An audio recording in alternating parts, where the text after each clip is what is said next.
So today we're going to be talking a little bit in the first morning session about the EU institutions and just giving a breakdown of the individual institutions so you have an idea of their basic functions, how they work together. And then in the afternoon session, we're going to be talking a little bit more about the different policy-making modes. And I hope to spend a little bit of time talking about the current horse meat scandal that's occurring in Europe as an example of, sort of EU regulation, where the EU comes in, and relationships with member states. So it's going to be kind of a small case study for us to see the application of some of the things we've been talking about. So let's start with this question: how does the EU work?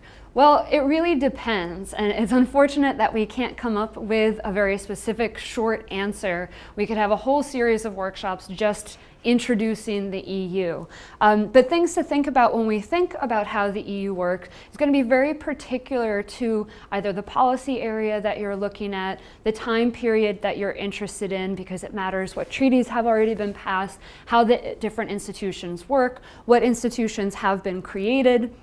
Right, so in the case of agricultural biotechnology, I studied the policy from 1990 to 2010. There are 4 major treaties that are passed during that time that change the decision-making procedures at the EU level, which have an impact on my particular policy area. There's also differences in how the different national institutions interact with the EU in this policy area within that 20 years. We have to think about international context in my policy area. So as food sources become more globalized, again, we're going to talk about this with the horse meat scandal. What does that mean for production chains? What does that mean for international standards when we trade across borders? And then also what's happening in a national context. So how, for example, the mad cow crisis impacts different states and their national institutions in different ways across borders, right? And what that means then at the EU level. So we see that some states end up being leaders in regulatory standards, and sometimes other states are considered laggards. So we can see this little guy here.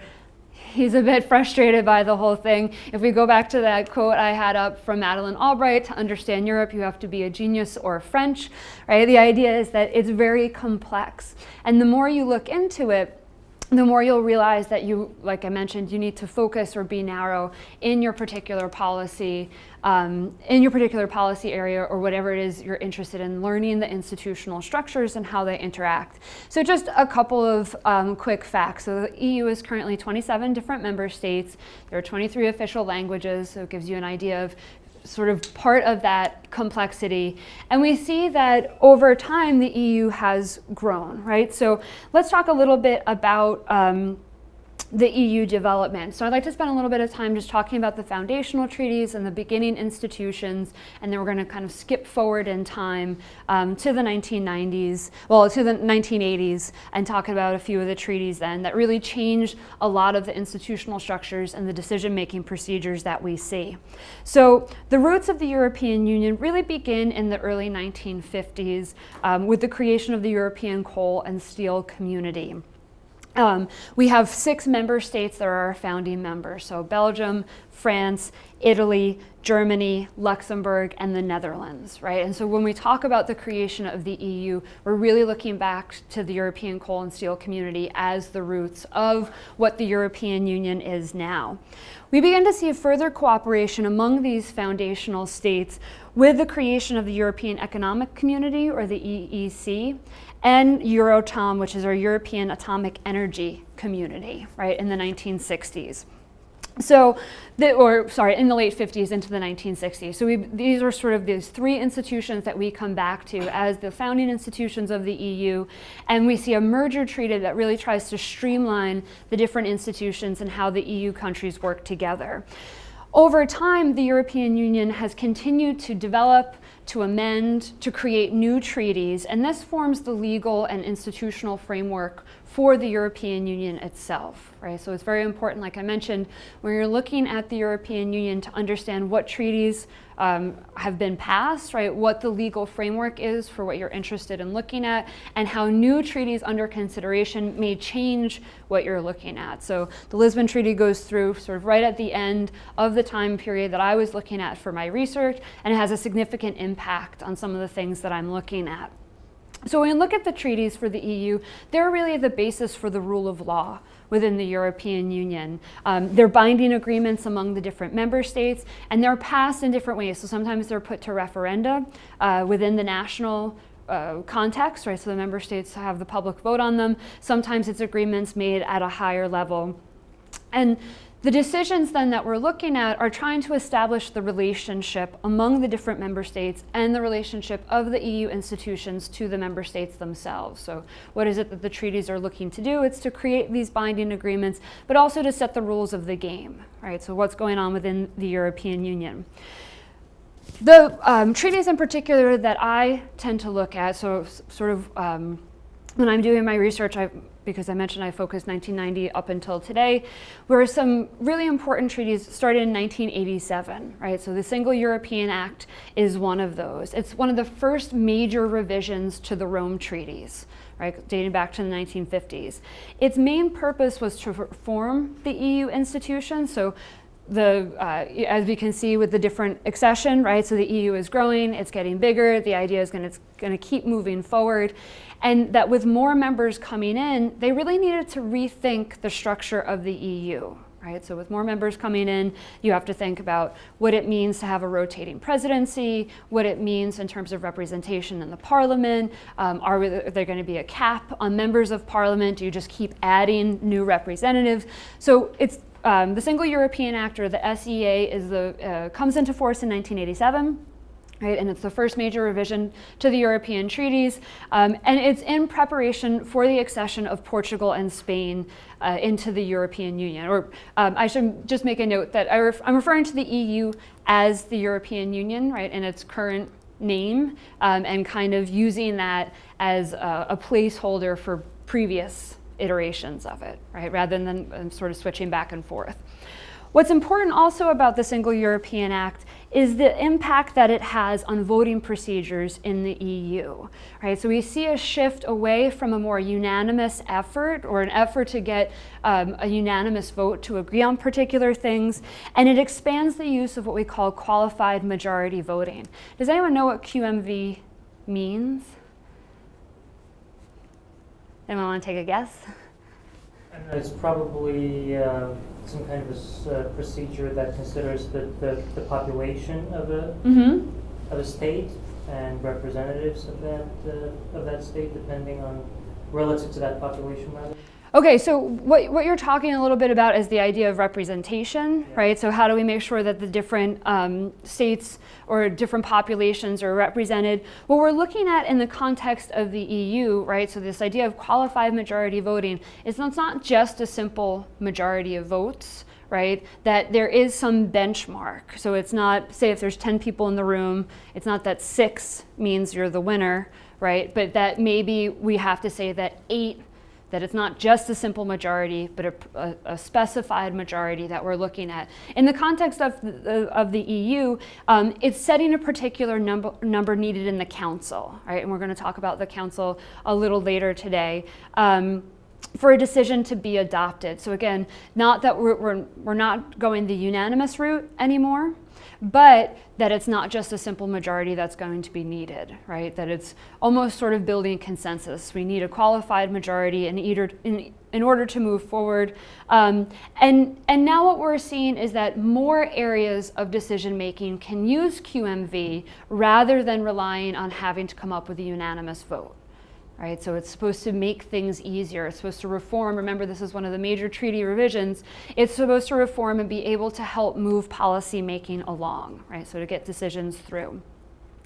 So the scope then for having unanimity has been lessened, right? Qualified majority is then extended, and it makes it harder for a single country then to sink or tank any particular vote, right? We also see under the Single European Act that there's new cooperation and assent procedures, and this is in part to give the European Parliament more influence, right? So coming back to this idea of representation, moving some of the power away from the Commission and the Council and giving more power to the Parliament, which is the idea that it's supposed to be more, reduce a little bit the democratic deficit. And we'll get back to this idea of democratic deficit in a little bit. So So 1987, we see the Single European Act comes into force. Between 1990 and 2010, we have 4 major treaties that are ratified. The Treaty on the European Union, sometimes referred to as the TEU, the Treaty of Amsterdam, the Treaty of Nice, and the Treaty of Lisbon. The Treaty of the European Union, or the TEU, sometimes also known as the Maastricht Treaty, comes into force in 1993. And the reason why this treaty is particularly important is that it's known for creating the euro, right? It's known for creating the Eurozone. And we see also the emphasis on 3 pillars of the European Union. So it creates what we call the EMU, the European Monetary Union, and the Common Currency Unit, which eventually becomes known as the euro, and it introduces elements for moving towards a more politically integrated union, right? So this shift from everything in terms of integration has been supposedly motivated by more economic reasons, right? So hopefully you guys did the readings and you read a little bit about the different theories about integration, and that originally it's for economic reasons. How do we link these economies together? And that there's spillover into other areas. So if, for example, we are trying to come up with common standards and regulations for working policies, and one of those issues then has to do with equal pay for equal work, so gender issues. How do we see spillover into the social domain in terms of gender issues, but starting out with economic reasons?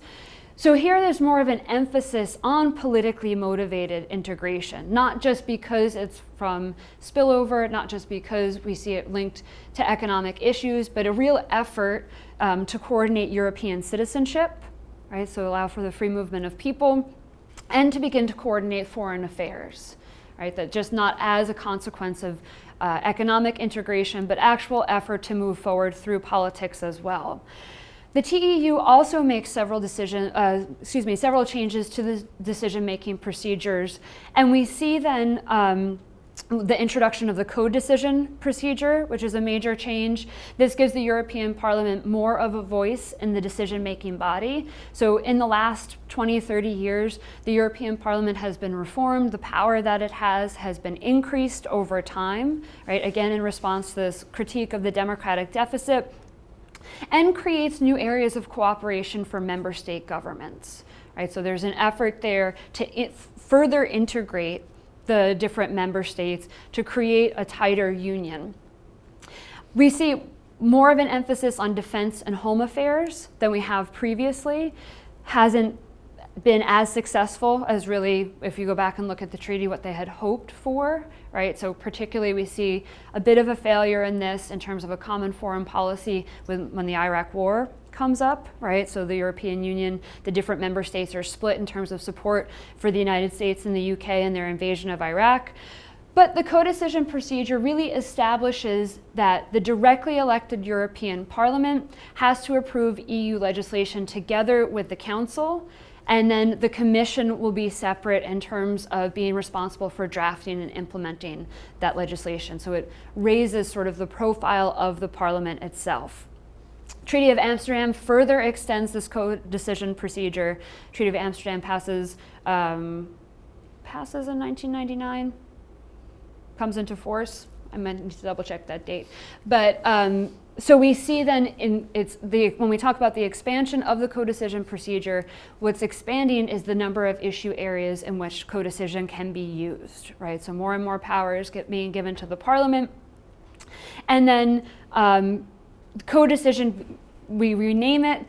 So the European Union likes to name and then rename things, which also makes it interesting if you're studying longer time periods, right? Like the European Union itself, becoming sort of the catch-all phrase to talk about all these different predecessors.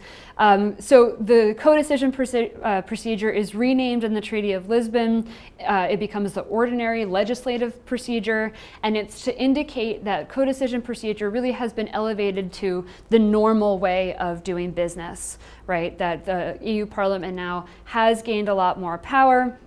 The European Parliament, that's supposed to represent the EU citizens, now has the power to adopt instruments jointly with the Council, and that this gives it a larger seat sort of at the table. Parliament then becomes a co-legislator with the Council, which is very important. Okay, so we see the same thing happening also with the Treaty of Nice. And the idea is that every time we have new member states coming in, it causes the EU really to rethink about the structures and the institutions of the EU in preparation for these new states. So with every enlargement and expansion, there's usually this revisiting of, will our institutions, will our structure work with more members, right? And then other things will go along, go along with it. Okay, so before we move on into talking a little bit about the EU institutions, I'd like to just take a minute to talk about subsidiarity, which is an important concept when we talk about EU competence or EU authority over its member states. So I mentioned that the Treaty of Lisbon in 2009 adopts the co-decision procedure as this ordinary legislative procedure. The idea is to make the EU more democratic and make it more able to respond to some major issues, things like the effects of globalization, global problems like climate change and environmental issue with a stronger singular voice. The treaty also gives more power to the European Parliament in terms of voting procedures. It changes voting procedures in the Council, and it clarifies the principle of subsidiarity, right? So does anyone know has anyone done a little bit of study on the EU that they know what subsidiarity is? Is that a almost guess? Well, isn't it a principle or a design that the European Union can step into a national, in any national sovereign state to make decisions? If a national court can make a decision, the European Union can make the decision. But why? Is it in any case? I think only if the national or regional courts can't find a solution for a certain issue, but the European Court of Justice, let's say, for example, can step in and then make a decision for the state, for any state. Mm-hmm. You're on the right track, right? In the sense that it's talking about when the European Union, when authority or competence should be with the European Union, when it should be with the member states. So the general kernel is there for this answer. So subsidiarity, the idea is looking at where power should lie within this framework, right, within these different levels of governance. So when we look at subsidiarity, it's originally defined in the Treaty on the European Union, and it says that decisions should be taken as closely as possible to the citizen, and that constant checks are made to verify that action at the union level is justified in light of the possibilities that are available at national, regional, or local levels. So the idea is not that the EU should be in control of everything, but rather where would it be most efficient for decision making to occur? Is that at a local level? Is it at a regional level? Is it at a national level? Or is it at the EU level? Right? So this question of when should the EU step in? Where should the EU have competence and authority? The Treaty of Lisbon then requires that the principle of subsidiarity be respected in all legislative acts. Right? So when the EU is drafting legislation, that this be considered. Should this action be taken at the European Union level, or would it be more effective, efficient, or better for European citizens for this to happen at a lower level of government? Right? So the subsidiarity principle then is this question of where is the European Union supposed to act, where should it be, where can it be most effectively used?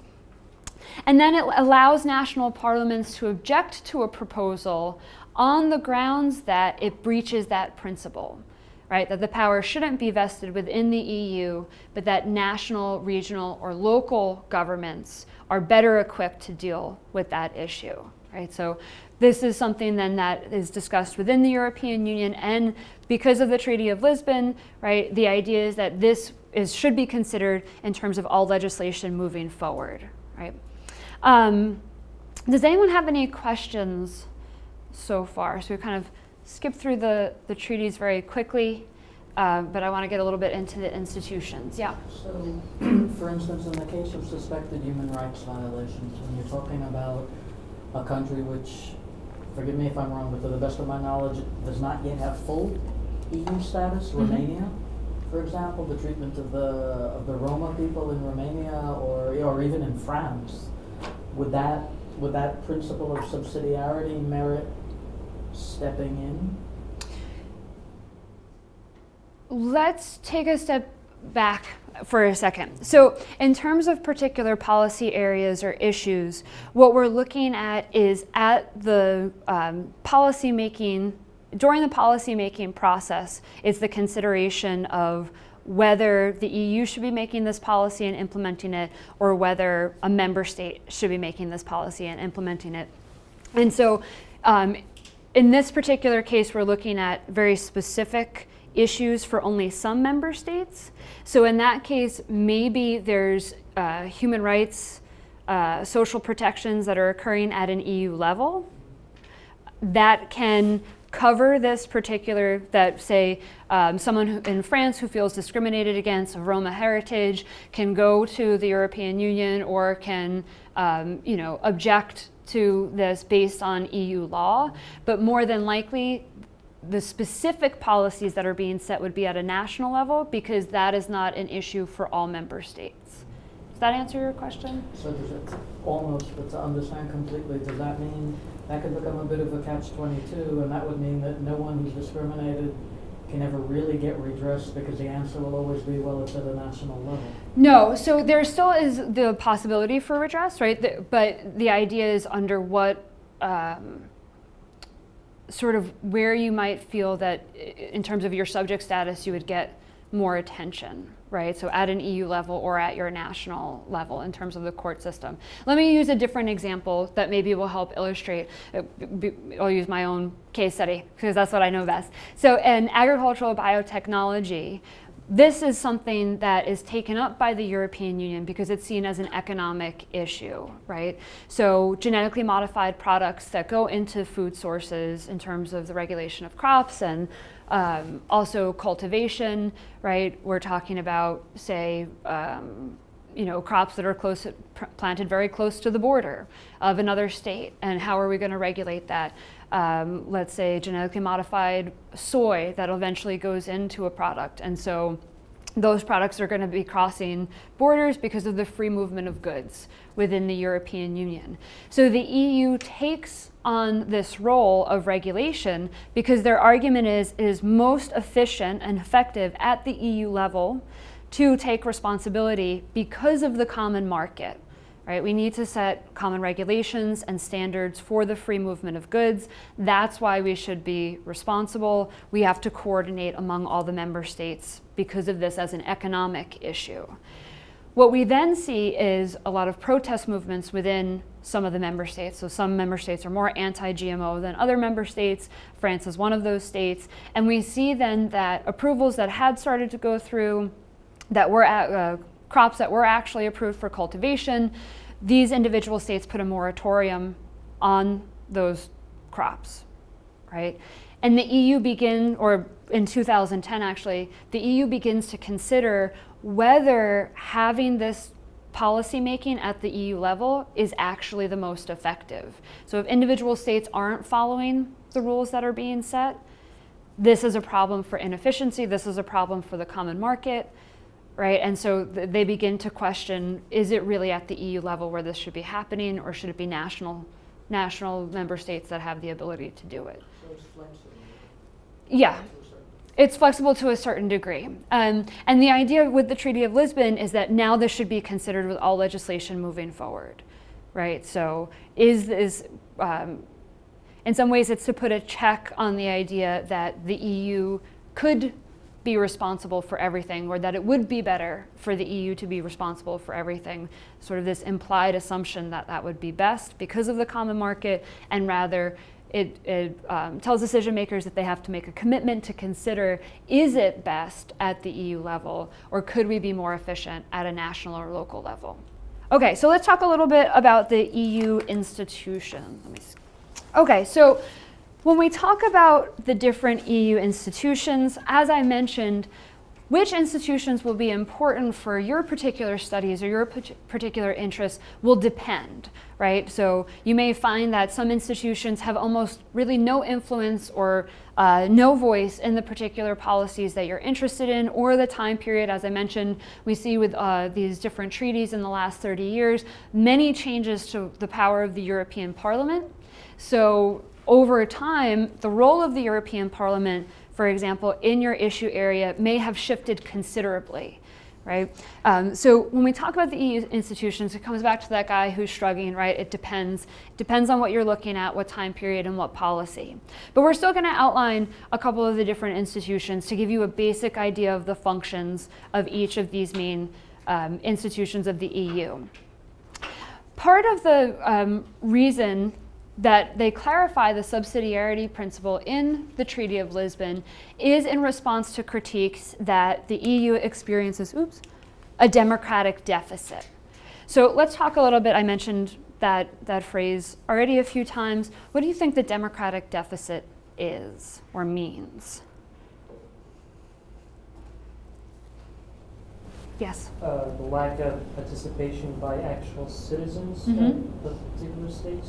Yes, that there's low level of citizen participation, that citizens find the whole process of understanding how the EU works very complex and intricate. They're not really sure what's going on. And really that decision making at an EU level is not transparent, right? That the citizens themselves are not really sure of who's making the decisions on their behalf, and they're not really sure how to influence that decision-making process. So that's one of those arguments then for clarifying the subsidiarity principle, is really to consider, is it important to elevate this to an EU level of policy making, or would it be better to keep it closer to citizens so citizens have a better understanding of what's going on and a potential to influence that policy process more clearly?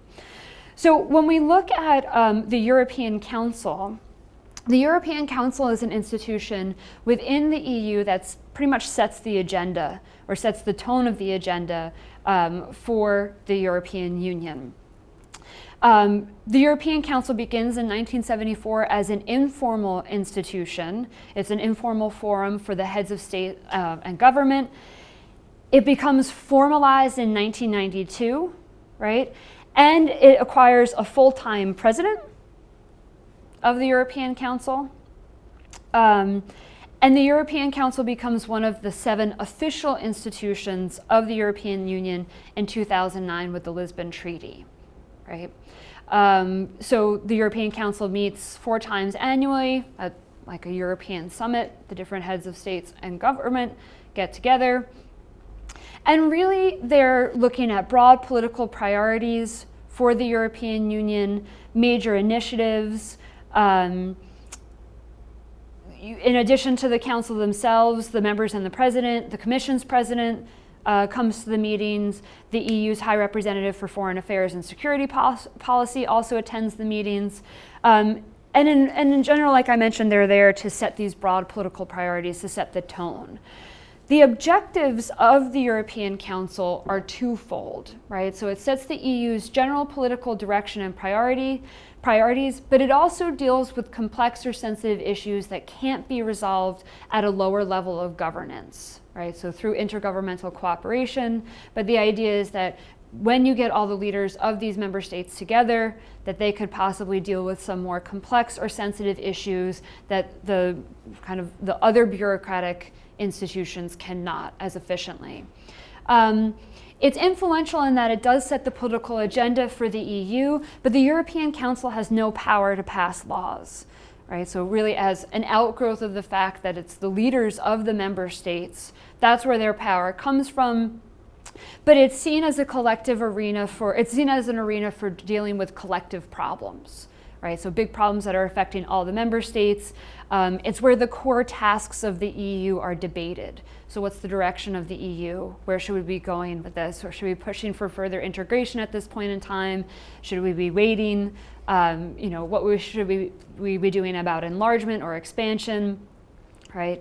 The European Council, in my particular issue area of agricultural biotechnology, has not really played a role, right? But very different role when we talk about defense issues, security issues, economic issues. So again, coming back to that it depends answer. It would depend on your policy issue area to see how the European Council may play a particular role in what you're interested in. When we talk about the main institutions of the EU, so we see that the European Council is elevated to one of the 7 main institutions with the treaty. We have this core, really original 3, and then 2, and then these additions. So the main institutions, when we look at this core 3, the institutional triangle, the Commission, the Council of the European Union, which we refer to as the Council, and the European Parliament, we see that they're responsible for EU legislation. So while the European Council and the Council of the European Union, which we refer to as the Council, are 2 separate entities, right? We have a couple of councils. We have a few, actually, more than a couple. And they're all separate, and it can be very confusing, right? So again, you have to go back to that original quote. You kind of need to be a genius in sometimes order to keep things straight. I was working with a group of other students when I was writing my dissertation, and another student kept writing back, "Are you sure these are different? I think these aren't different." I'm like, no, they're 2 different. They're 2 different things. So we have the Council of the European Union, known as the Council, different than the European Council, which is the heads of government. But together, the EP, the Council, and the Commission are the main legislation makers of the EU. So through the ordinary legislative process, right, our former co-decision procedure, now known as the ordinary legislative process, these are the institutions that produce the policies and procedures of the European Union. So in principle, the legislative powers are separated among the different institutions. So the Commission is supposed to propose new laws, the Parliament and the Council adopt them, the Commission and the member countries are then responsible for implementing those laws, and the Commission also ensures that the laws are properly applied and implemented. So in this way, when we're looking at these 3, the institutional triangle, the Commission works as a type of collective executive. If we're going to try and compare it maybe back to the American example, the American case study. So our Commission is kind of the executive, and the Parliament and the Council act a little bit as our legislative bodies, the Parliament, a collective forum for our member state representatives. Members of the European Parliament are directly elected. They have not always been directly elected. So in 1979, is when they become directly elected by European citizens. Before that, they had been appointed by the national parliaments. They're the only directly elected body of the EU, I guess if we consider heads of government separately, right? Because a lot of them are prime ministers. They're not necessarily directly elected in the same way we think of with, say, the presidency in France. And currently, the Treaty of Lisbon has set their numbers at 754. This MEPs as members of European Parliament. Representation for each member state is proportional based on state population, although there's a bit of skewing for this, right? So number of representatives, for example, for Malta is much fewer, I think 1 per 80,000 people, compared to Germany, where a member of parliament is responsible for 800,000 people. But the idea is that it is based on state population with some adjustments to make sure that the much smaller states still have representation within parliament. They're elected once every 5 years. Turnout for these elections is usually very low. We see that the European Parliament, interestingly enough, when we look at representatives or MEPs within the Parliament, they're not really grouped based on state or member state, but they group based on political party or ideology. So the Greens all kind of work together, parties on the left, parties on the right, that they tend to work together across member state lines, right, for European issues. The responsibility of the Parliament is to scrutinize other EU institutions, especially the Commission, right? So keeping an eye on what's going on in the other areas of the European governance. The European Parliament has gained more power over time, more influence in the policy-making process through the different treaties that have been passed.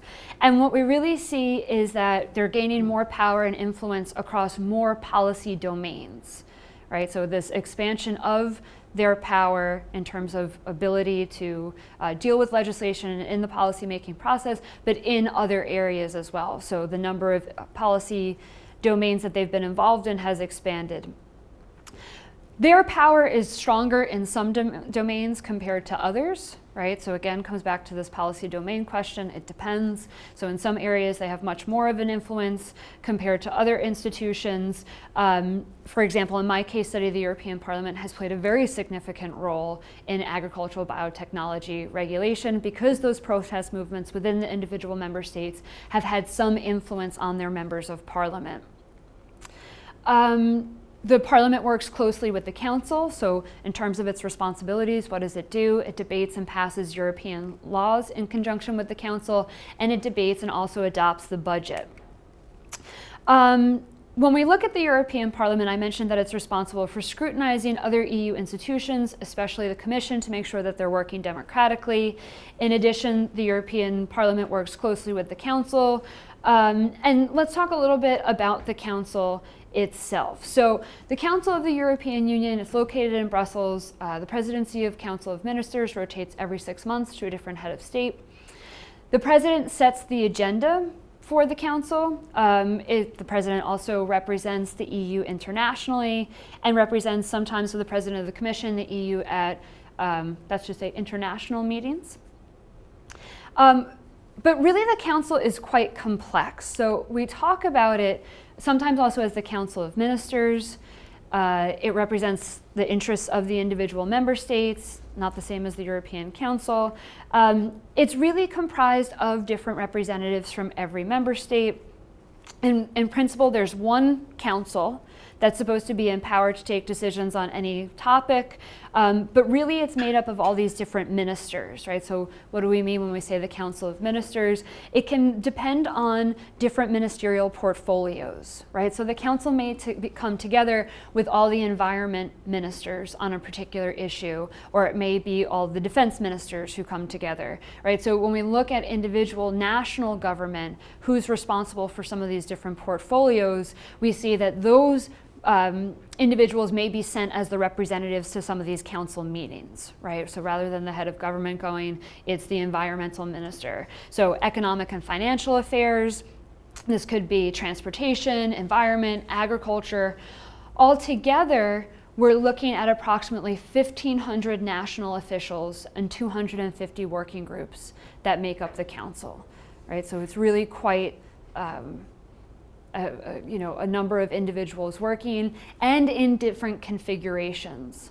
So again, over time, in my case with agricultural biotechnology, it's different ministers who may have been sitting in on meetings when biotech is talked about, right? So agricultural ministers, environmental ministers, economic ministers, right? They can change and it can fluctuate and depends on who the state wants to send.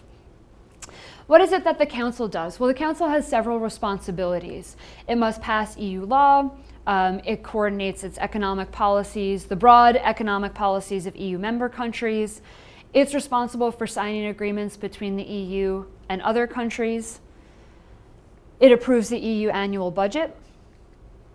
It develops the European Union's foreign and defense policies. And it negotiates detailed proposals for European Union action. It also coordinates cooperation between courts and police forces of member states. Right, so it has a broad sort of spectrum of responsibilities, and then we also see the shifts in the types of responsibilities depending on the ministers that are there working together. The Council mostly negotiates proposals for EU action. The majority of the Council texts, about 70% of all texts that the Council comes up with are actually decided in those 250 working groups, right? So they sort of have this working group structure where much is decided there and then moves up to the Council for final approval rather than the Council itself working these things out. In my issue area, so again, if we're talking about the different institutions and their influence, the Council has much less of a role in decision-making in agricultural biotechnology when compared to the European Parliament or the Commission, but that changes very heavily based on what policy area you're looking at. So you said Council of the EU or the Council passes law. So So European Parliament, so what does the European Parliament do? We're- It doesn't pass laws. So the European Parliament, it is responsible for passing laws in conjunction with the Council, right? So I don't want to say that it's a misnomer, but the way the Parliament is originally created is not necessarily as the core legislative making body, but over time it has become part of the, it's the motor driving legislation along with the Council, right? The idea was that decisions or policy making needed to be done at the Council level because matters of national interest, because of levels of importance, and that also in terms of efficiency, but because of this critique of the democratic deficit, that too many of these decisions were being made by appointed officials working in these groups, more and more power has been given to the European Parliament to pass laws as well. Yeah. You said for the European, the Council of the European Union, Mhm. the ministers that meet with each other,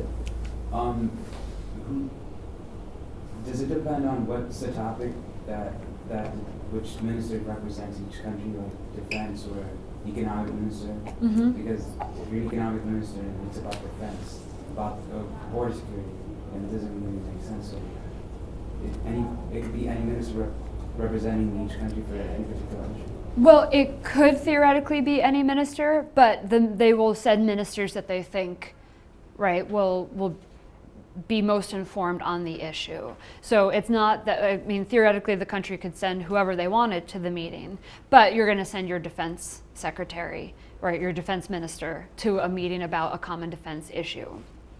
In the case of agricultural biotechnology, there's a lot of differences over how to handle this. So a lot of states would have agricultural ministers sit and talk or negotiate on these things, although the council hasn't been as important in this issue area. But some states would send their environment ministers. And so they have a very different approach to the issue of genetically modified crops than, say, the agricultural minister might. And so that's also a political decision that's being made. And so there are some issue areas where it may not be clear exactly what policy domain it is, and then it's the member state who's deciding, for us this is an environmental issue versus an agricultural issue.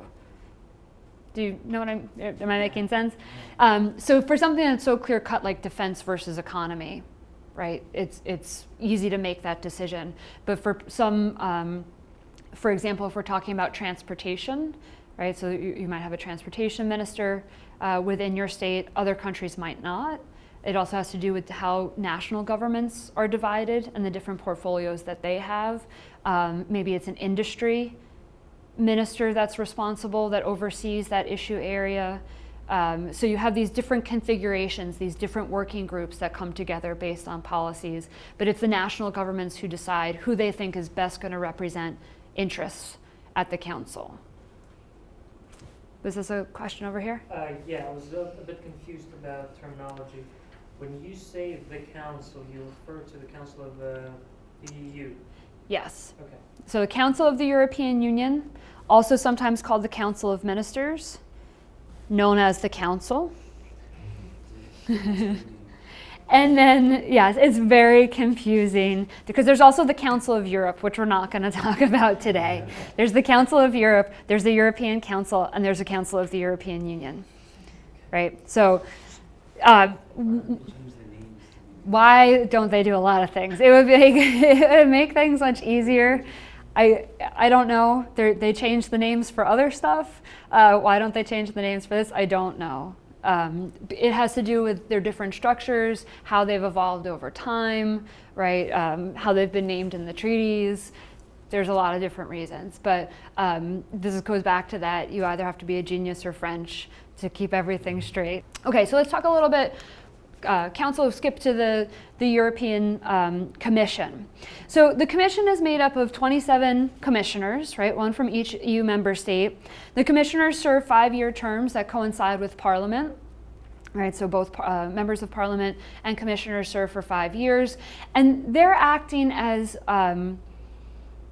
the political leadership, right? So the in the entirety of the commission itself, in the bureaucracy of the commission, these 27 commissioners, the heads of their own little departments, are the political leadership for the institution. The president of the commission assigns specific policy portfolios, so foreign affairs, transportation, environment, industry, to each commissioner, right? So you come in for a 5-year term, and then under whatever commission is formed from the 27 different member states, you are allotted or assigned to a particular portfolio. The European Council nominates the president of the commission, and then the nomination is subject to the approval of the European Parliament. The European Council also appoints the other commissioners, so the 27 commissioners, in agreement with the nominated president and the member state governments. Right, so European Parliament is responsible for helping to approve the nomination of the president of the commission, and member state governments are involved in the appointment of the commissioners. Although the commissioners are chosen from the upper echelons of political elites within their member states, so politicians, officials from the member states themselves, they are swearing an oath of allegiance to the European Union and to being independent of their member state interests when they take office, right? So when they come into office, the commissioners and the president, they remain accountable to Parliament, right? So when we go back to what is the European Parliament does, it scrutinizes the different institutions, in particular the Commission, to make sure it's working democratically, and Parliament has the sole power to dismiss the Commission. This has happened once, where the Commission has been dismissed, because of belief of corruption and inappropriate behavior going on. So, Commission acts as the guardians of the treaties.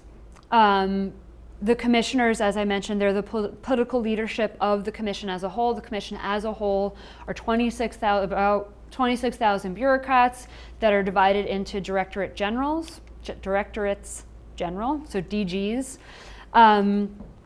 The DGs form the civil service of the European Union.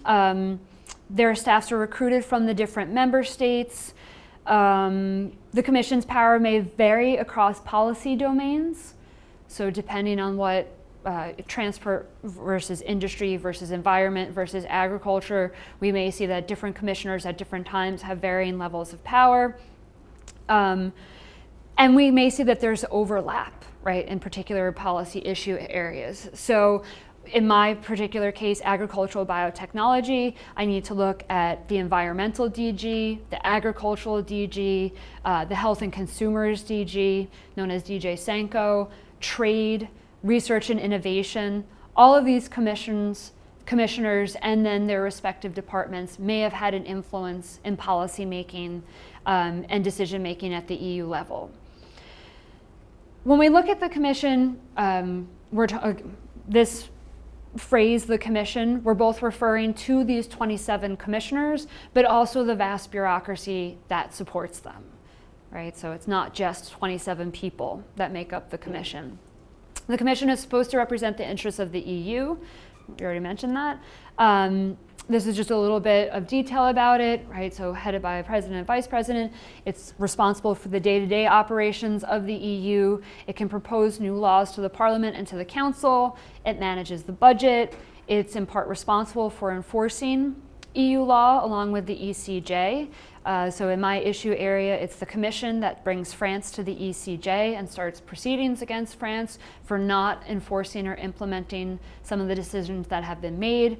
And it also can negotiate agreements. Let's talk a little bit about the European Court of Justice. So the European Court of Justice, there's the European Court of Justice, known as the ECJ. There's also the Court of First Instance, right, and it works with national courts as well. I chose just to focus on the ECJ for today. The ECJ is charged with interpreting EU law to make sure it's applied in the same way in all EU countries, right? So for example, a major decision that's made by the ECJ is that there is this equal pay for equal work directive about gender discrimination in the workplace, making sure that women are paid equally as men for the same work.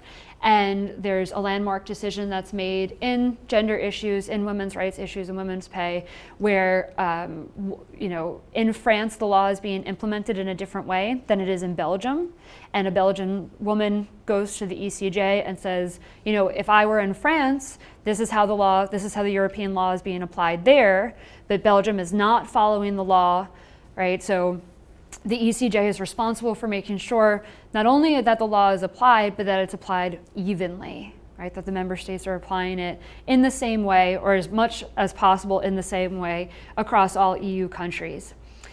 It settles legal disputes between EU governments and EU institutions. It's also interesting in terms of subject status for anyone who's studied law before, who can go to court, who can be represented in court. So when we talk about an organization like the World Trade Organization as a legal organization, only member states have subject status. So the United States can take France to the WTO. The ECJ, we see that individuals, companies, and organizations all have subject status, which means they can all bring cases before the court. The ECJ determines if EU laws are consistent with the treaties, right? So a little bit like our Supreme Court makes sure that our laws are constitutional. So if our treaties are our legal foundation for the European Union, the ECJ is checking to make sure the laws fit then or consistent with the EU treaties. It determines if national laws are consistent with EU laws, right? So nothing being done. And this maybe comes back to that question you had earlier, Sharona, about discrimination within member states, right? This would be where the ECJ might step in and say particular policies in your state are not consistent with EU law. EU law is supposed to take precedence, but only in areas of EU competence. So it comes back to this concept of subsidiarity. If the EU has declared competence or authority in that area, if it has then taken on that authority to be the head decision maker or the main decision maker in a policy area, then EU law takes precedence over national law. So it's where countries have given the EU power to make those laws. The ECJ can rule on claims by the EU Commission that a member state has not implemented a legal requirement. So as I mentioned, it's the Commission who takes France to court for not fulfilling particular parts of genetically modified organism approvals. It can rule on claims by a member state that the EU Commission has exceeded its authority. So it's infringing upon state rights. And it can rule on or respond to inquiries from national courts about the meaning or validity of a particular piece of EU law. So we do see this connection between the European level of the judiciary with national courts. So national courts will consult with the ECJ about what the law means, right, or whether it's valid. The ECJ includes one justice from each member state, and they in turn are helped by 8 advocate generals who are supposed to present impartial opinions on the cases brought before the court. The ECJ rules on 5 different types of cases, so we mentioned a little bit some of them, but just to be more specific, there can be a request for a preliminary ruling. So when national courts ask the ECJ to interpret a point of law, actions for failure to fulfill an obligation, actions for annulment, so against EU laws thought to violate EU treaties. So a court, an individual, a country, an individual or an organization can go to the ECJ and ask for legislation to be annulled. Actions for failure to act, and direct actions. So coming back to, say, that example of the woman in Belgium who goes to the court and says that, as an individual, I'm asking the courts to respond to the fact that Belgium is not following EU law as it should. The power of the court seems to be growing, in part also with the growth of the judicial branch in the European Union, so the creation of the court of first instance, the consultations, the increase in consultations we see between the national courts and the ECJ, and then also the number of rulings that it's had, so the amount of power and what it's been able to do in ruling on particular issues. On the other hand, we've also seen that member state judiciaries have been strengthened because they have new jurisdictions, right? So they're able to rule on EU law and consult as well. So with the last round of the treaties, the ECJ is supposed to, so the Treaty of Lisbon, the power of the ECJ is supposed to increase right? So it's written in there, and it's sort of now waiting to see, matter of time, how that will be implemented, how that will work. So let's talk about, we'll wrap up with talking a little bit about the ECB. So the European Central Bank is located in Frankfurt, Germany. It manages the euro, that's its primary responsibility. It safeguards the price stability in the European Union, and it's responsible for framing and implementing the EU's economic and monetary policy. The ECB is supposed to be a completely independent institution. It works with all the different central banks within the individual member states. So while we have the European Central Bank, that does not mean that the member states have gotten rid of their own individual central banks, but there is this close relationship between the ECB and the member state countries. Together they form the European System of Central Banks, or the ESCB. The ECB is also responsible it works in close cooperation with the central banks of the Eurozone states. So not all members of the European Union are part of the European Monetary Union or part of the Eurozone. So not all have adopted the euro as their currency.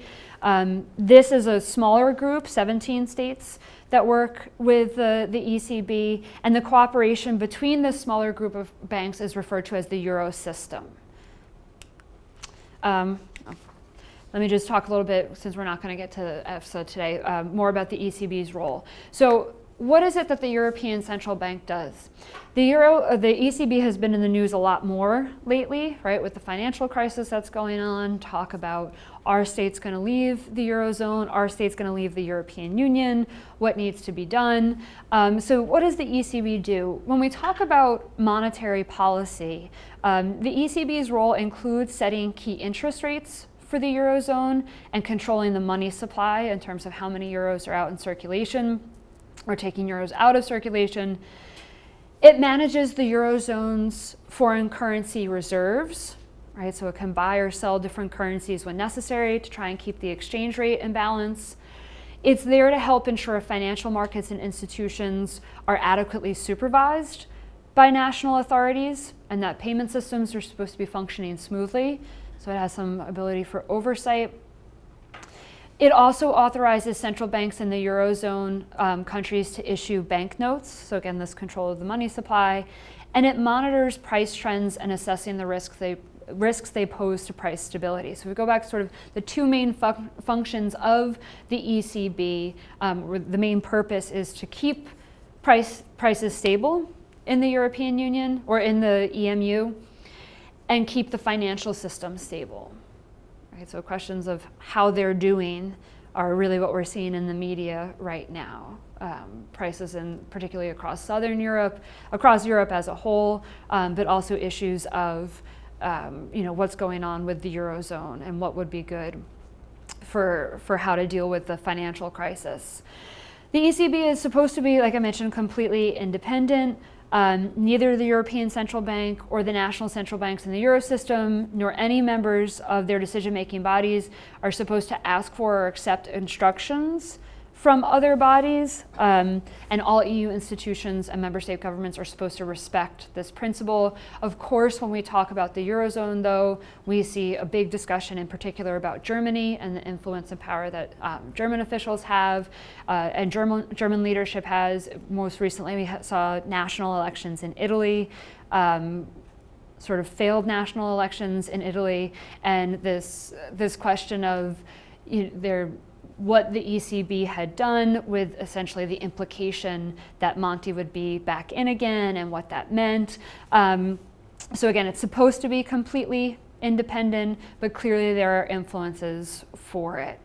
Okay, so what I'd like to do for the afternoon session is to talk a little bit about the policy-making modes. So we went over the institutions and their basic functions in the morning, and then this will give us a chance to kind of look at the patterns of behavior and how policy is made within the EU.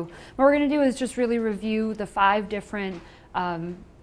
sort of central or most common types of policy-making modes in the European Union. And then we're going to come back to talking a little bit about regulatory mode within the context of food safety, and then more specifically in the horse meat scandal. So hopefully we can have more of a discussion in terms of talking about a policy issue area and what that means, why it's at the EU level, why do we think of food safety as an EU level of competence rather than or over national levels of competence. So a straightforward standard policy making system was set out in the EEC Treaty of how policies would be created in the European Union. So the Commission was supposed to propose. The Parliament would then advise, although it was very restricted. We talked in the morning session about how in the very beginning the European Parliament was sort of restricted. It didn't have much power, and over time its power has grown, and the number of issue areas where it has influence has grown. The Council decides, and at the time with almost invariably a unanimous vote, and we see that that's shifted over time to a qualified majority vote, and then the court adjudicates, so rules on any of those issues as to whether or not there's conflict with national law, whether it conflicts with treaties. What we have now is a very different system, right? So over time, through treaty and institutional reform, we see a much more complex system. And again, it comes back to policy domain matters, issues matter. So we see a greater number of policy and decision-making processes that differ across different domains, and even sometimes within domain. So if, for example, you're looking at agricultural biotechnology policy, it depends on if we're talking about an approval for a genetically modified organism. It depends if we're talking about labeling, transportation, environmental impact, right? So we see different processes in those different issue areas. We have a mixture of intergovernmentalism and supranationalism. So there's this dispute over how much should be at the level of member states making the decisions, and how much should be among the EU institutions. And then we see that the EU itself is this multi-actor character. So we have multi-level governance system. There's all these different actors at different levels with different levels of influence and input. So we have our EU institutions to consider, national actors, different interest groups, different stakeholders. And then there are formal roles and powers of actors that can vary across policy areas. So I mentioned a little bit when we were going over the institutions that some of the institutions had a significant amount of influence on policymaking for agricultural biotechnology. Others had almost no influence, and that would change if we were to look at something like defense or home affairs or transportation. It's multi-level nature. So when we look at the European Union, multi-level governance it's not necessarily a new field of study, but has been a growing field within looking at the EU from an international relations perspective. So the European Union as an organization is difficult to put into either comparative politics or international relations. There's a lot of overlap in trying to understand the EU. And that's because we have these different levels of decision makings, procedures, institutions. So EU, national, subnational, and also the international context. So in the case of biotechnology, the EU is heavily influenced by decisions made at the WTO. It's heavily influenced at decisions made within the UN for standard setting for products being traded. So we can't sort of narrow down and only look at, say, what the Parliament does or what the Commission does without understanding that embeddedness, right? These institutions in their different contexts. One of the other terms that we use to describe EU policymaking and the EU as a whole is that it can be multi-speed. So some policy areas, there seem to very quickly where the EU may take over competence and very quickly expand its powers. In others, we may see that it dabbles a little bit. In the case of agricultural biotechnology, the EU sort of takes on competence fairly early, but then fails to really put forward a cohesive set of policies and procedures that all member states are following, or even most member states are following. And a few years ago, the Commission begins to consider whether or not, in terms of the principle of subsidiarity, that this power should be given back to the member states because the EU level is just not effective, right? So very quickly it takes over and then sort of slows down in its ability to work efficiently. So we see these different speeds of integration, different speeds of domain expansion, different levels of influence from different actors. So how do we make sense of all of this. When we look at policy making, there's really 3 criteria that can help us distinguish the different patterns of behavior, or 3 things that we should look at in terms of trying to understand the policy making process for your particular issue area. The one is the degree of involvement of institutions that are independent of the government, of the national government. So for my case in agricultural biotechnology, it's looking at the EU level what has happened, also protest movements or different interest groups, anti-globalization interest groups, environmental protection interest groups, consumer interest groups, all these different institutions that aren't necessarily part of the government that are having an influence.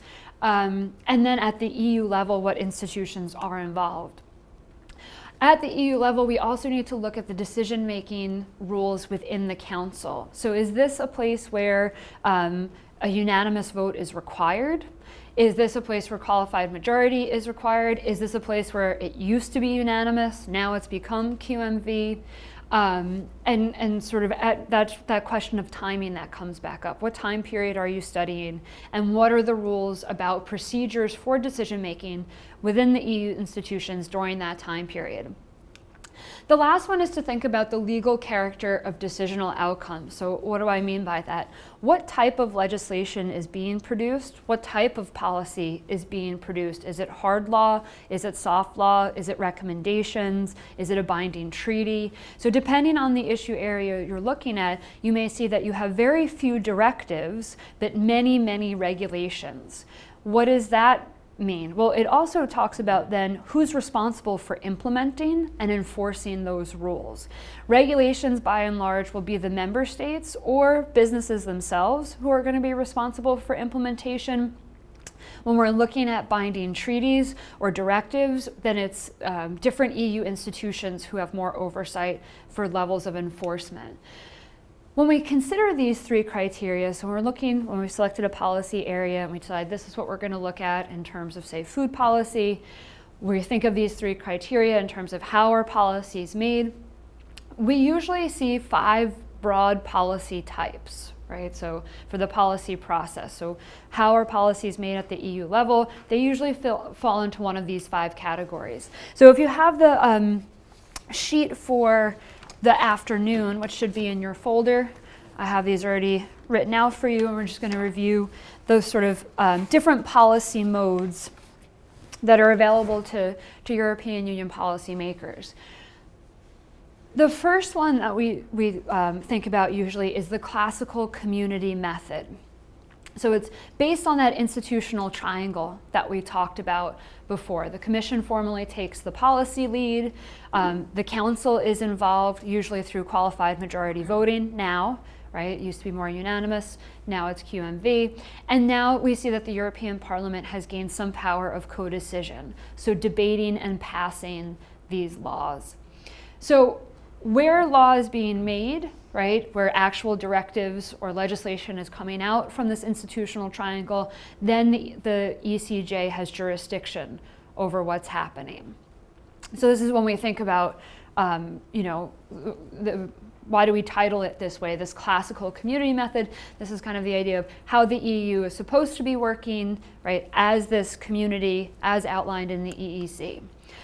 This I just threw up, but it's just to give you a sort of an overview of what lawmaking procedures look like in the EU. Sometimes I often find that the graphical depictions of the EU are much more complicated. They don't necessarily help in trying to better understand how these things work. I created a very detailed flow chart of decision making for agricultural biotechnology approvals, which helped me understand it a lot better when I created it for my dissertation. But I think anyone looking at it is completely lost. There's arrows, and as you can see, you start out with the Commission, then there's all these different arrows like political and significant legislation versus administrative legislation, who's involved, committees versus the European Parliament or the Council.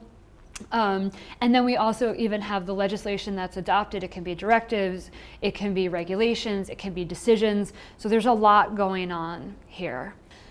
The second main policy process that we talk about is usually the EU regulatory mode, and we're going to come back to this when we talk about food safety policy. This one sees the Commission as the architect of the legislation and really the defender of particular objectives and rules. So the economic criteria of the common market, right? So standard setting, rules and regulations for things like trade. The Council then becomes the forum for agreeing upon minimum standards and the direction of harmonization. Does anyone know what harmonization means? Is that? Yeah. But specifically, so we're talking about harmony, the creating harmony among what? Yeah. I would say between member states in terms of any political dispute. Mm-hmm. So you don't want to have disputes among the member states on harmony, political harmony, which is difficult to achieve. Mm-hmm. You set standards and regulations, you can reach that. Right. So one of the examples I always like to give in terms of harmonizing standards or regulations is that years and years ago, within the French market, right, so within France had a particular standard for the type of headlight that was to be used in cars, and it was an amber colored headlight. So it was a different color than sort of the standard colored headlight for all other countries in the European Union. And so what you had then was a problem. Within France as a member state, there was a particular standard for cars that were going to be sold and used on the road in France for this particular type of headlight. All other member states used a different standard. And so at the EU level, then there's this opportunity for cooperation and coordination to make sure that all products are meeting essentially this same standard, that if you want to sell your cars in France, that either you understand there's an amber colored headlight that's required, but hopefully that France will harmonize its standards to be the same as the other countries around them. So things like labeling, right, on products, the different types of things that may be required to be labeled, right? So if you're using particular standards, so in the case of genetically modified food in the EU, if it's got more than 0.1% of the content, it comes from a genetically modified organism, it has to be labeled as a GMO, right? So that's a standard that has been set. How do we measure what's genetically modified and what's not? How do we label it? So this harmonized standard among the different member states. So the Council then is the forum for agreeing upon minimum standards, but also helping with the direction of harmonization. So does the rest of the EU need to adopt amber-colored headlights, or are we trying to get individual member states to adopt maybe what the common policy is? The ECJ becomes the means of ensuring the rules are applied evenly and then also backed by those national courts. So it comes back to just the basic function of the ECJ in the first place, making sure the different member states are reasonably applying the law evenly, and that the European Parliament acts as a way to prompt consideration of non-economic factors. So if the Commission is looking at this in terms of economic criteria, so how do we remove non-tariff barriers to trade, like this amber-colored headlight, that makes it more difficult for, say, German cars to be sold in France because now they have to change all the headlights just to meet the French market.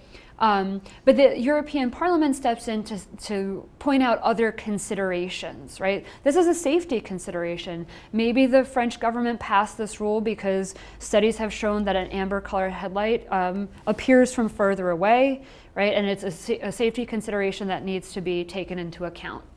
So this consideration of other non-economic factors. In the case of agricultural biotechnology, then this is where the things like environmental issues come in, public health issues, consumer rights issues. So the European Parliament, when I mentioned, has had more power than some of the other institutions in agricultural biotechnology policy. It's because they're the ones that throw up those considerations outside of just, do we get higher crop yield?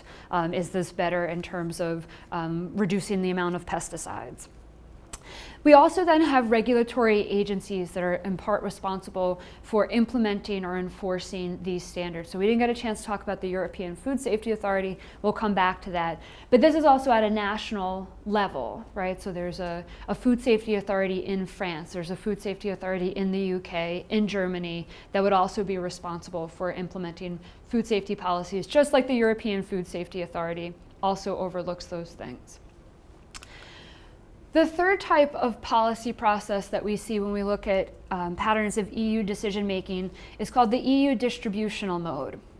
In this case, the Commission attempts to devise programs, and it usually partners with local or regional governments, right? So kind of bypasses national authorities to redistribute funds, to provide resources, maybe to help develop infrastructure in these different localities. So member governments in the Council will bargain over a budget with some redistributive elements. Usually these are very protracted debates.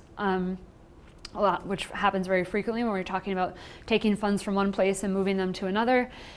There's usually some additional pressure from the members of the European Parliament, but the EP plays a much smaller role in this type of policy making, and local and regional governments play a much bigger role, right? So we haven't talked about them in the first two types of policy making, but in this case, they play a larger role because they see some benefit in working with the EU directly, right? So they see some policy empowerment, they see the potential to get resources, and so that's why they engage then with this EU level of governance. The fourth type that we look at is policy coordination, right? And that's less about making policy at the EU level, so coming up with new policy or negotiating new policies and decisions, but rather just working to set standards, common standards that individual states will pass on their own as their own legislation or standards and then implement on their own. So it's really just coordinating, trying to get everyone to agree, but not in the same formal way that we see with other types like regulation. So the Commission in this case acts as a developer of networks. Usually we're looking at very technical expertise, so experts or stakeholders within these issue areas, and their technical arguments to promote modernization. Right, so why is it that we're trying to set these sort of standards? A lot of times policy coordination may occur around issues like environmental protection, right? So some states are perceived as the leader states, other states are laggards, and the idea, if we go to this fourth point down, techniques through peer pressure, benchmarking, policy learning, right? Look at the Nordic states. They do so well with gender mainstreaming. They do so well with environmental protection. They're really a model to be followed by other states. So hopefully through, like I said, this peer pressure or policy learning, other states will begin to coordinate or set their standards, set their policies to match some of their neighbors. We see then that experts play a very large role in this type of policy making in a way different from the other types. So experts may play a role more in regulatory policy making, but in policy coordination, the different governments will turn to them to get arguments for why these standards should be set. And so we see the Council becomes involved because it will convene these groups of high-level experts, right, to get together and talk about what can be done. In terms of output, so what does legislation look like or policies look like, we're looking mostly at soft law, right? So not yet directives or regulations or decisions that are being passed, but rather recommendations, suggestions, papers that are published, declaratory statements. It would be better if, right, member states did this, instead of those binding hard law commitments. Usually though, soft law becomes the predecessor for later hard law, right? The idea is that this is the direction we want to move in, there may be this transition period, and then depending on how other states react to that, it may then require a more serious commitment, negotiations, through some of the other policy modes like regulatory mode that we've talked about. The last one is intensive transgovernmentalism. Here what we're seeing is the European Council is popping back up, right? Different from our Council of Ministers. So a more active European Council. We get back to what the European Council does. It sets the tone for the agenda of the EU. These are our heads of state and government. So we see an active European Council that's setting an overall direction of the policy, so what needs to be worked on. A predominance of the Council of Ministers in consolidating that cooperation. So if we're talking about something like a defense issue, right, the involvement of the defense ministers in coordinating the different departments within their nation states. a much more limited or marginal role for the Commission, almost a complete exclusion of the ECJ and the European Parliament from this decision-making process, and really more engagement with national policymakers. So when we talk about this transgovernmentalism, what we're really looking at is some coordination at the EU level, but really of the governments of individual member states. So the EU is becoming the forum through which they coordinate and cooperate, but it's still national leaders that are making policy, right? That they're coming together to talk through the European Council and through their Council of Ministers to come up. This is where we get that critique of a democratic deficit, right? So intensive transgovernmentalism is not the most common in terms of the type of policy process we see, in part because it's when the heads of state and government get together to work on a particularly sensitive issue, right, or a major issue like defense that needs a response. So the process itself is not very transparent. Usually the meetings are more secretive. People aren't even sure sometimes if these meetings are happening, and that means not transparent to the national parliaments, not transparent to the citizens what's going on. But the capacity to deliver a more substantive joint policy is much higher, right? So getting the heads of government together to work and negotiate on this issue, usually then the outcome for a more serious issue, we get a really substantive policy out of it. But this, again, happens only on occasion, right? So it has to be a major issue that would then require the heads of state to get together in this way. Before we come back to talking a little bit more, actually, we'll leave it. We'll come back to talking a little bit more about the EU regulatory mode. So one of the things that's being discussed in the European Union literature, and a lot more, I'd say, in the last 20, 25 years, is how the EU has become, or the charge is that the EU has become this regulatory state. That when we look at the types of policy outputs that the EU creates, by and large, it's regulation, right? So when we talk about regulations and within public policy, a lot of what we say when we're looking at regulation as a policy response, so why create a regulation versus a law, right, versus a decision, versus a directive? And the idea is that regulations are usually responding to some sort of market failure, right? So if we think of the EU as having the roots in this creation of a more economic union, economically integrated union among the different member states, the idea is that they're responding to some sort of failure of the market to work efficiently, right? So it's not efficient to have French cars or French requirement for a different colored headlight within this common market. So how do we respond to that? We respond with a common regulation to set a standard, right? So it's not necessarily market failure like the banks have failed and unemployment's through the roof, but rather in terms of inefficiency, right, or lack of effectiveness. So let's take a minute and just think about this. So why is it that we see more regulation in the EU than other types, or more likely to see regulation than other types of policy? Why is regulation so privileged? Would that have something to do with what you mentioned before about soft law? Mm-hmm. I'm looking at it as a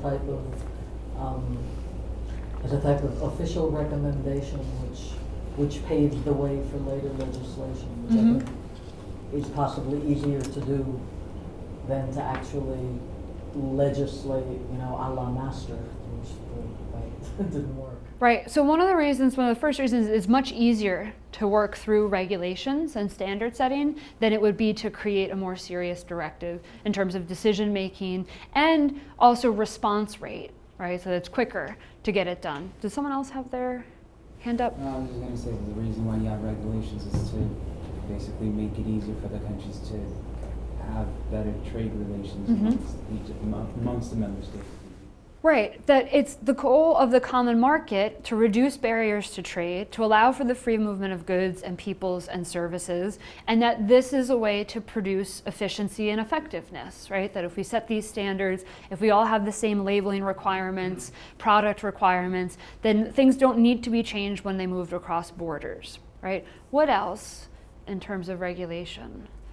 So there's one more key piece. It helps with integration of the common market, It's fairly quick. Who's responsible for implementing regulations?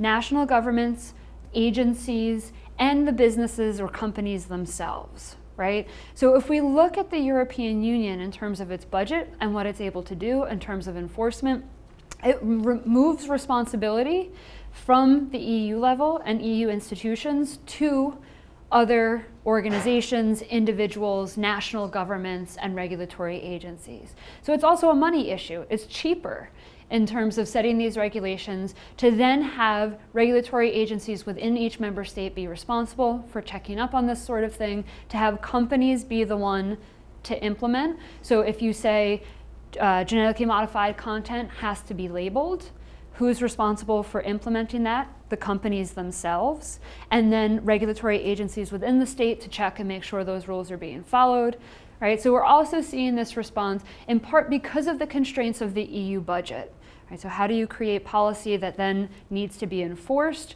and how do you do that with a smaller budget than compared to some of these member states? Well, you give the responsibility of enforcing it to someone else. So the regulatory mode, we've seen an increase in this way of policy making because of the nature of the EU itself, economic integration and pursuit of the common market, because of budget constraints, and because of the flexibility in being able to respond to it.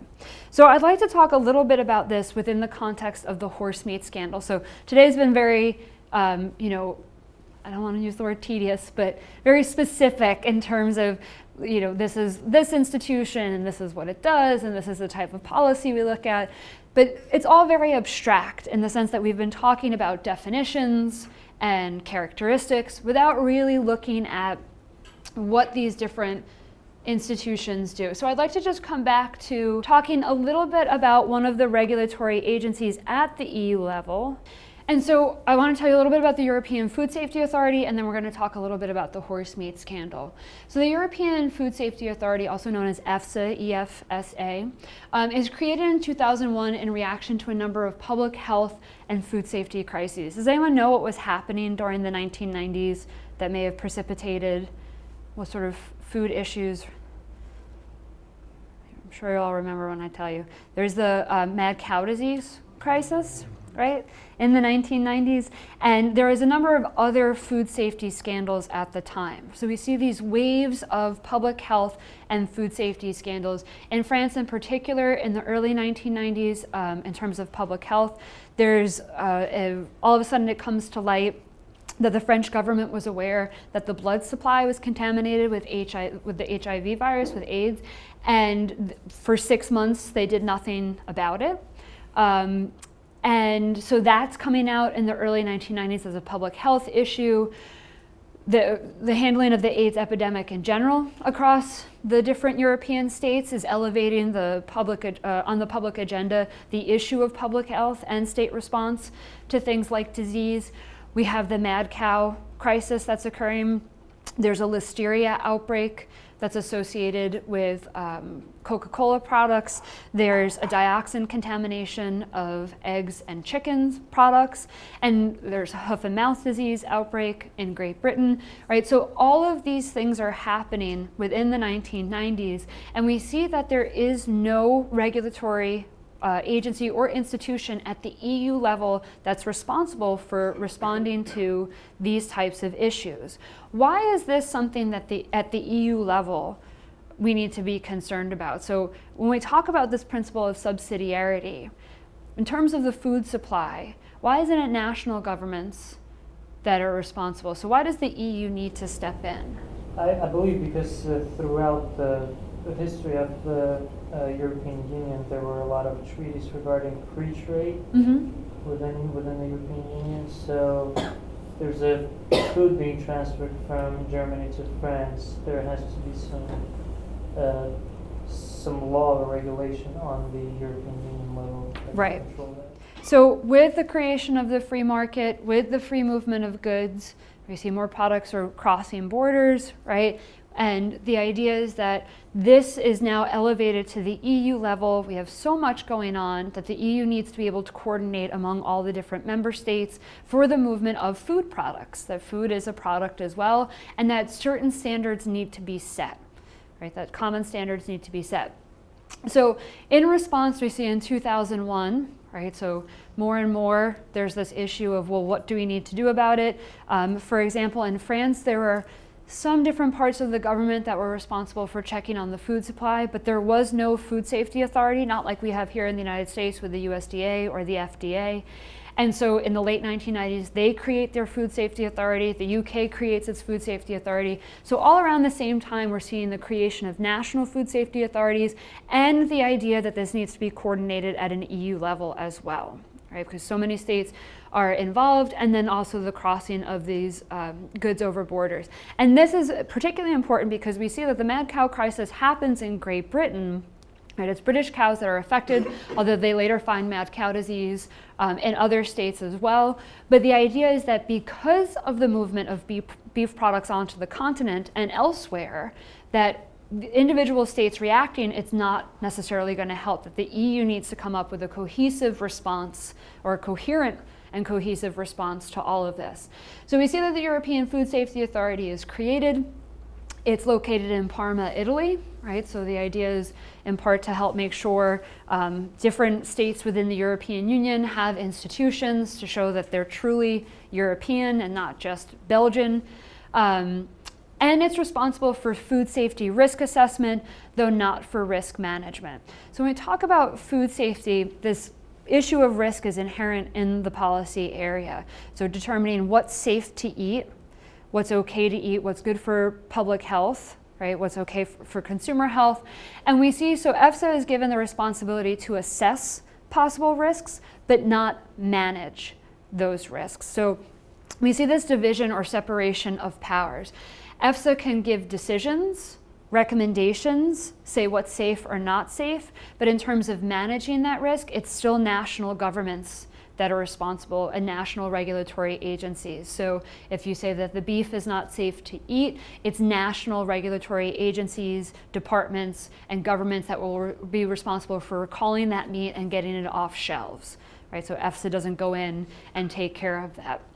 So let's talk a little bit about this in the context of the horse meat scandal that's occurring in Europe right now. So who can tell me a little bit about it? So what do you know? What have you heard? What have you read about the horse meat scandal that's been happening in the last couple of weeks? Yeah. In one article you sent to us, you said that the source came from Poland. I don't know if that's true or not. You said that it's not. They're still tracking it, right? So it depends on when you read the paper. Originally they said it was from Romania, and then they changed it. They said it was from Poland.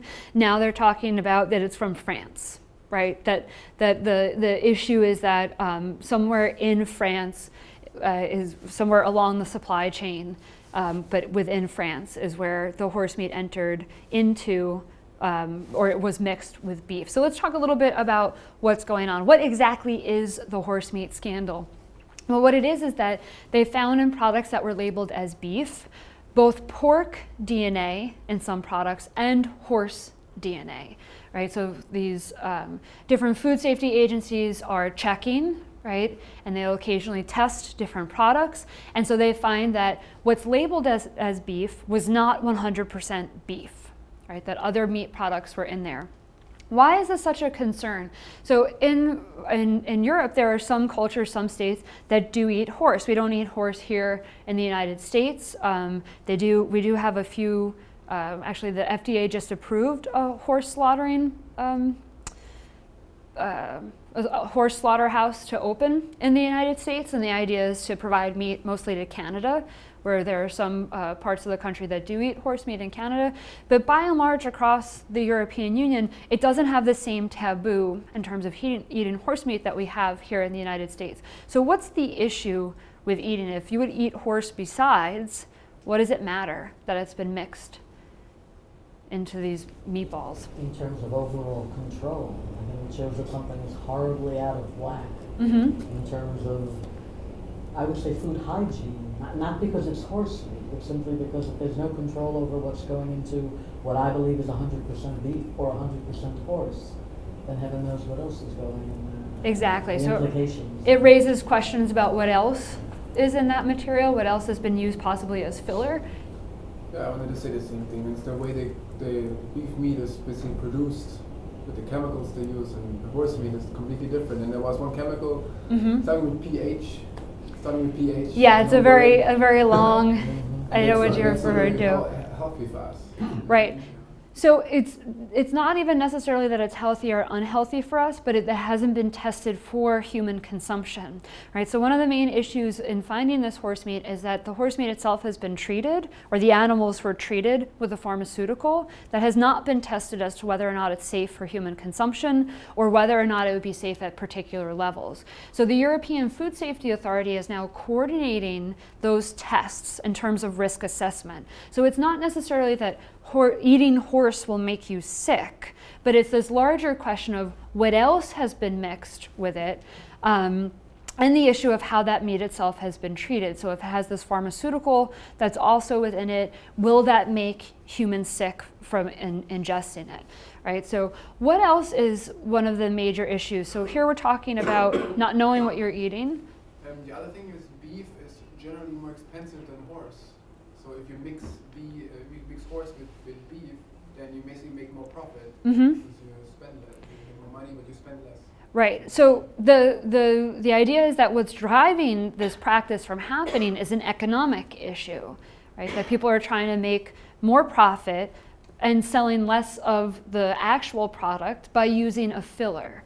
Right, so say you have 2 tons of beef and then you're adding up to a ton of other product to it, but selling it then as 3 tons of beef, that's a significant profit that you can make by using these different fillers. One of the other major concerns that's being raised is the breakdown of the supply chain. So who's responsible essentially for this? Not only who's responsible, who are the culprits who mix this in, questions of intent. Was it on purpose? Was it mislabeling within, was it a slaughterhouse that had beef and horse and somehow there was a mix-up? If it was on purpose, what does that mean? How long has this been going on for? But also, who's responsible for checking and making sure that this isn't happening? Right? So at the level of European coordination, we see that the European Food Safety Authority is created in response to these public health crises, in response to these concerns. And then what's happening is that we continue to see, a few years ago, it was sprouts.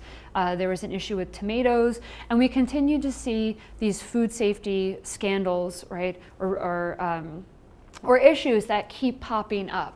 So let's talk a little bit about this in terms of trust. We talked a little bit, you mentioned before, about a younger generation maybe not necessarily being as patient or understanding of this very complicated process, but it also has to do with levels of trust in the institutions that govern and that regulate. So there's low levels of trust in the ability to govern, there's low levels of trust in government institutions to effectively regulate food policy. In the 1990s, they plummet because we see the government comes out, particularly in the UK, and says, don't worry, the beef is safe to eat. Go ahead and eat it. The UK government actually spends, I think, over £1 million with this The Beef is Safe campaign. And then right after the campaign ends, I think it's 2 or 3 months, and then they come out and they're like, actually, you know what? It wasn't safe. We're still trying to figure out what's going on. The VCJD, which is the variant of this particular, of the BSE, which is the bovine form of it, it can cross the species barrier. People are getting sick, right? And they're getting sick from having eaten part of these animals that were contaminated. So we see low levels of trust at the end of the 1990s and the early 2000s among the European public in the ability of governmental institutions to regulate food safety. Why is this a particular issue in Europe? So if we think about the United States as a territorial entity, we frequently see that there are public health issues or food safety issues. So recently in the fall, there was an issue with fungal meningitis, steroids that had been contaminated that people were injected with. We see our own beef issues with E. coli outbreaks.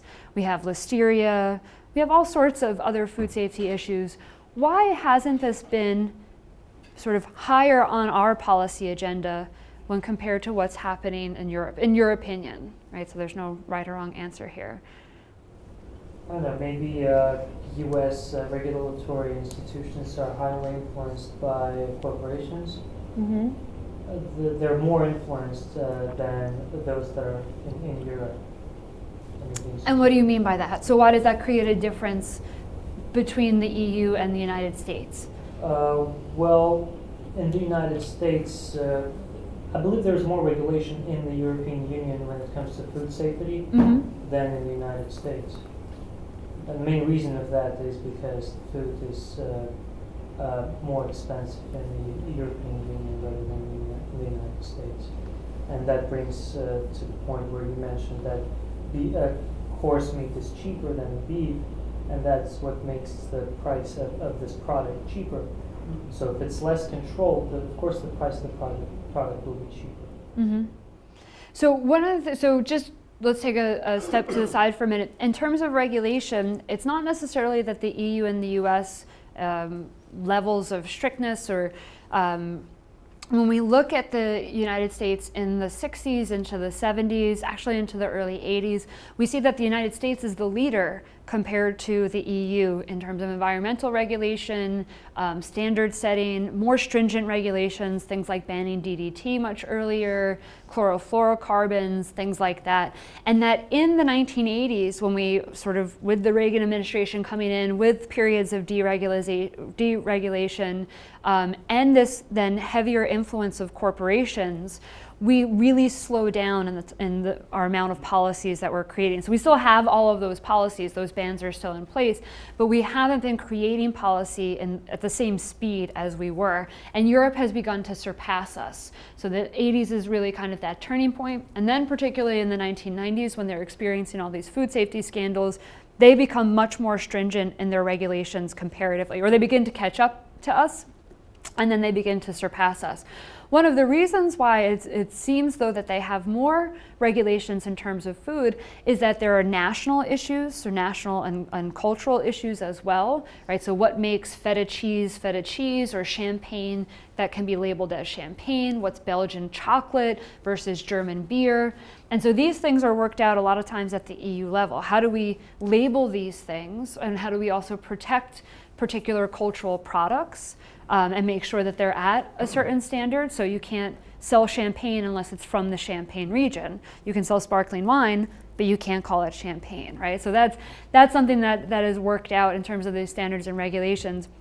But also because of the role of the regulatory mode in European Union policymaking, right? So with the common market, we have these regulations about food products that are moving across the borders.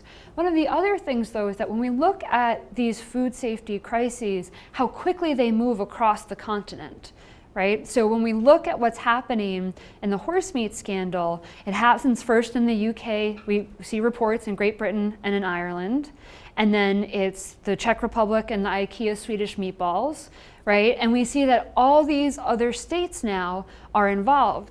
When we talk about the United States, it's the FDA, the USDA that are responsible, right?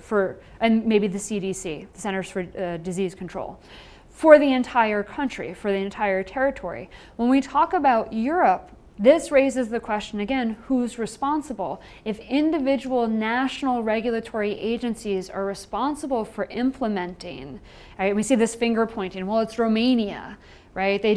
One of the sort of the crazy responses, the belief that was being reported in the media is that Romania had just passed this law reducing the ability for horses and carts to be on the road, and this led to this huge supply of horses that no one needed anymore, that all ended up getting slaughtered, and that's why they ended up putting horse meat in with the beef, because they just wanted to get rid of it in some way. And then it turns out that it wasn't even in Romania where this mixing happened, right? So these sort of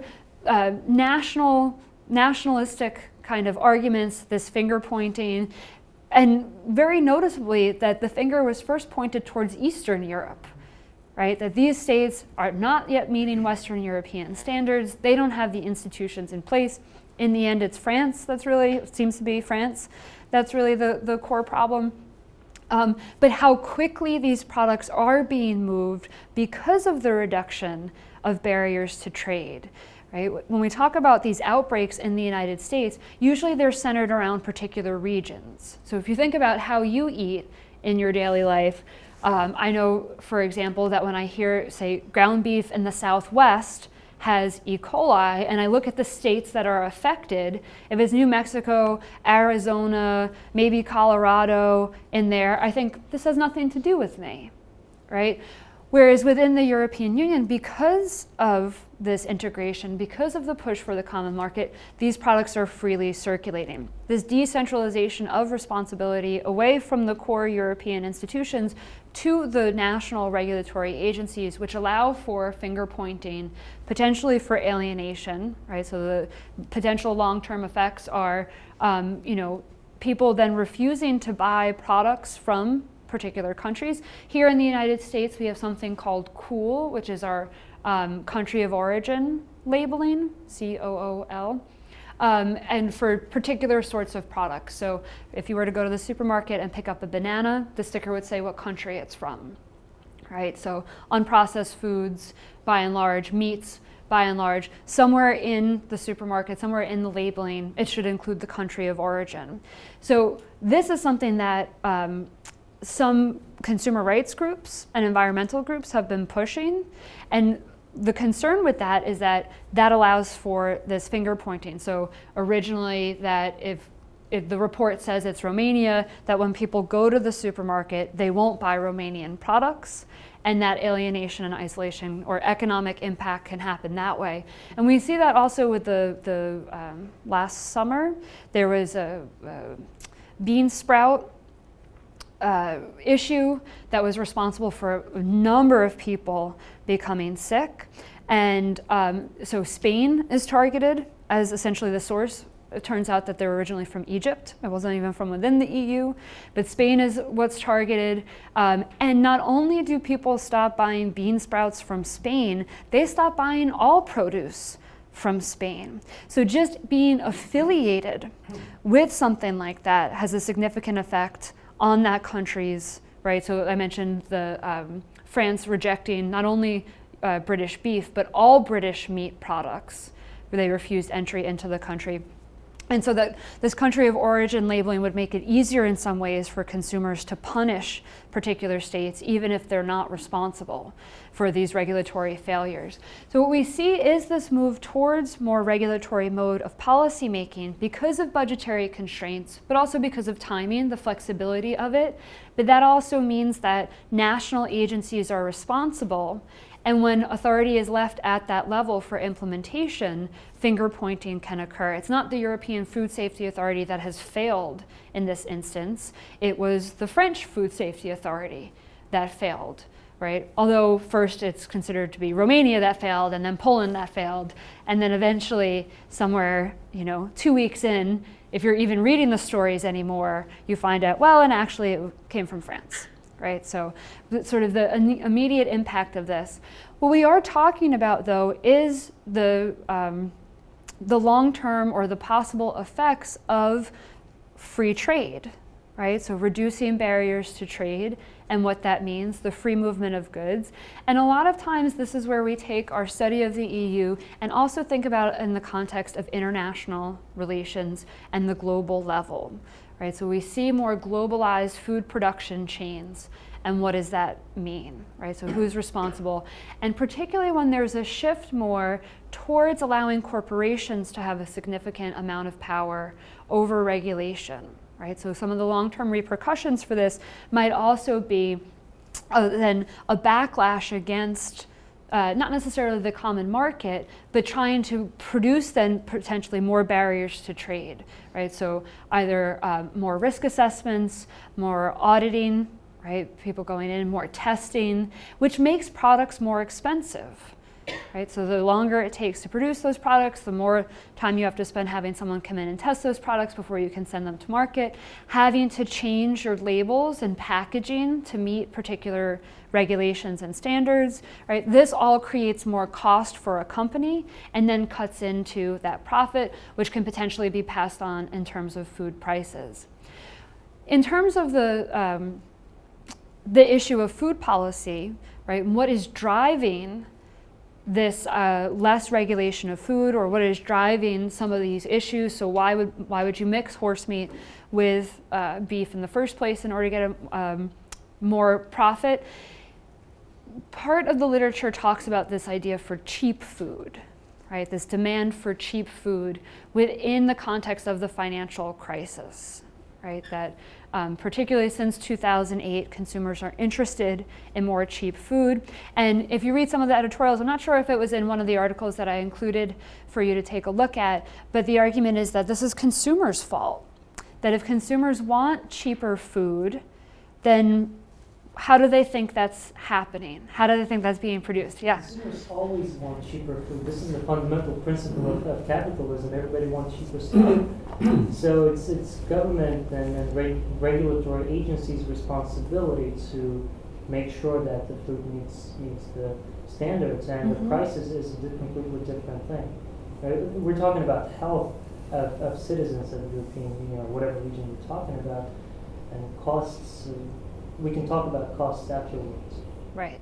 But you bring up a really interesting point, and that is public health, right? So when we talk about food safety, and this comes back to where I mentioned the different directorates general, but also commissioners, the Council of Ministers, what minister gets sent to which meeting. And we see then that the horse meat scandal, is it a food safety issue? Is it a public health issue? Is it a consumer rights issue?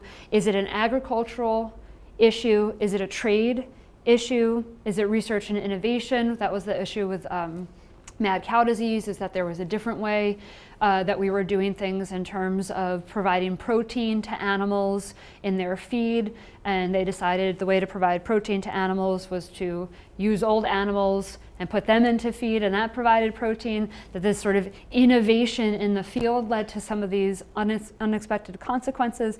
And so we see how very blurry the different issue areas can be when we look at something like the horse meat scandal, right? That it becomes very clear there's all these different domains that overlap. So the whole idea for today's session was to hopefully introduce you a little bit the predecessors of the EU, just very basic understanding, some of the important treaties in particular for changes that have been made in the last couple of decades in terms of the decision-making procedures. So you have an idea of what qualified majority voting is, what subsidiarity is, and then the basic functions of the institutions. The afternoon session was about just outlining these 5 main policy processes. So all of them are a part of the decision-making processes in the EU, regulatory being the predominant form at the moment, with sometimes this intensive transgovernmentalism, the classical method, and then hopefully you get a little bit of an idea of thinking about the EU in the context of a current issue with the horse meat scandal. So thank you very much for coming.